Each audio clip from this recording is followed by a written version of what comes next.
You ever wonder how one tiny, everyday word could unlock the secret to an entire language system? Well, today, we're going to find out. We're putting a word you use all the time under the microscope. Let's dive in.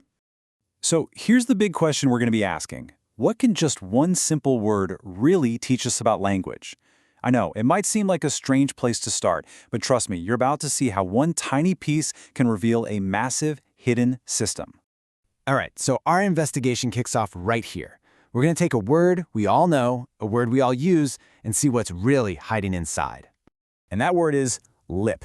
Seems pretty straightforward, right? I mean, it's probably one of the first words you ever learned, but as we're about to find out, there's so much more going on with this little word than you'd think. You see, a word is way more than just its dictionary definition. It's like a tool that can do a bunch of different jobs. So let's see what our source material shows us about just how versatile lip can be.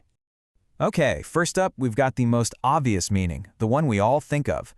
A lip is the edge of an opening. You know, like the lips on your mouth, or the lip of a coffee cup. It's a physical thing, a boundary. And check out this example from our source. She climbed over the lip of the hole. You can instantly picture that, can't you? The word just paints this really clear, concrete image of an edge. It's simple, and it's super effective. But then, get this.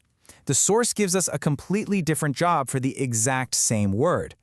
Lip can also mean a disrespectful response. All of a sudden, we've jumped from a physical object to a totally abstract idea, like an attitude. And just listen to this example. Don't give me any lip. Feels completely different, doesn't it?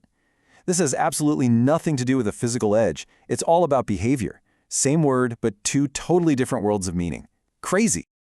The source also points out synonyms like edge, rim, and brim. And this shows us that lip is kind of like a foundational word. It can step in and do the job of these more specific terms. It's wearing multiple hats, and that right there, that versatility is our first huge clue. Now, while I was digging through this simple dictionary entry, I found something. It was just one small sentence, kind of tucked away, but it completely changes everything. This is the clue that blows this whole thing wide open. There it is. Lip is on the Basic English 850 list. Just let that sink in for a second. A list with a specific number. This tells us that lip isn't just some random word. It was intentionally selected for something. 850. I mean, that is a tiny number of words. What could you possibly build? What could you possibly say with a vocabulary that small? And this right here is where our little investigation goes from micro to macro. That little note, it's the key. It unlocks this whole concept of basic English, which turns out to be a simplified version of the English language built with a core vocabulary of only 850 words. It was actually designed for international communication.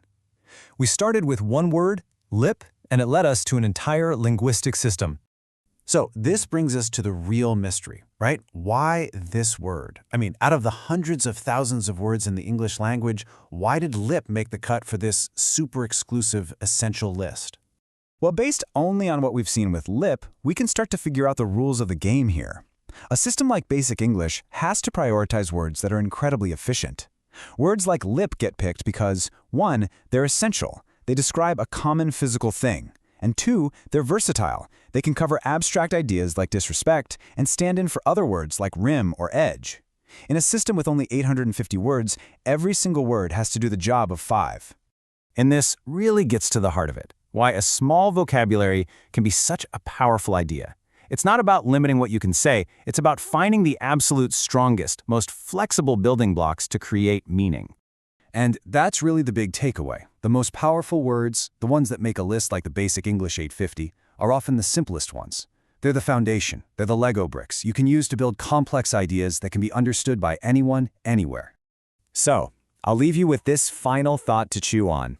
If you had to communicate with just 850 words, what would you prioritize? What objects, what actions, what ideas would be absolutely essential to you? What matters most?